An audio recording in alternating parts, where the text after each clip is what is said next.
As anyone who has tuned into ESPN over the last few months knows, Brett Favre, the soon-to-be 41-year-old quarterback, is making his return to the Minnesota Vikings after weeks of some of the worst indecision in sports history.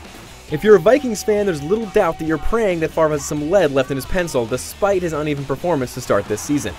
But what if your favorite team was lacking a quarterback of all-star quality and was presented with that same situation? Would you want the distraction of Brett Favre if it meant a trip to the playoffs, or would you rather develop the talent you have in hopes of making a fairy-tale run at the postseason? Through the magic of IGN Fantasy Camp and Madden NFL 11, we're handpicking 8 teams, one from each division, and putting the aging quarterback at the helm. The list includes the Bears, Bills, Browns, Bucks, Cardinals, Chiefs, Eagles, and Jaguars. Wave bye-bye to the mediocre Jay Cutler and toss Kevin Kolb right out the window. It's time to embrace adult diapers and those beautiful Wrangler jeans because Brett Favre is coming to town. He's going for it all! He's got it! Touchdown!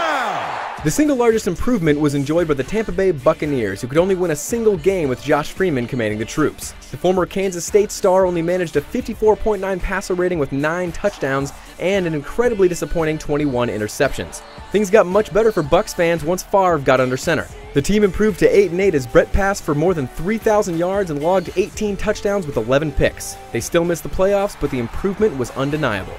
The next biggest step in the right direction coincidentally came from my favorite team, the Jacksonville Jaguars, who kicked David Garrard to the curb in favor of the aging superstar. They could only manage a 4-12 mark without Favre, but made the playoffs with a record of 9 wins and 7 losses with Brett.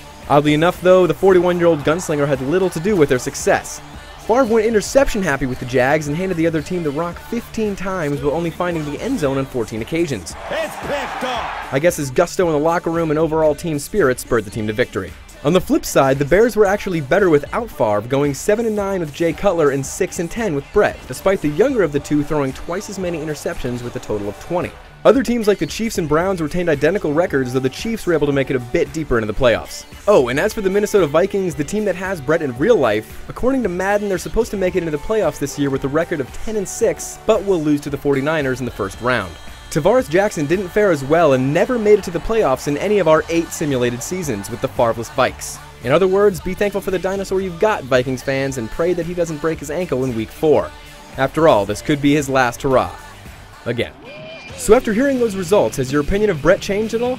Would you want him on your team, or are you content with your squad? Head over to IGN.com and leave a comment with your thoughts on having the world's oldest professional quarterback on your NFL team.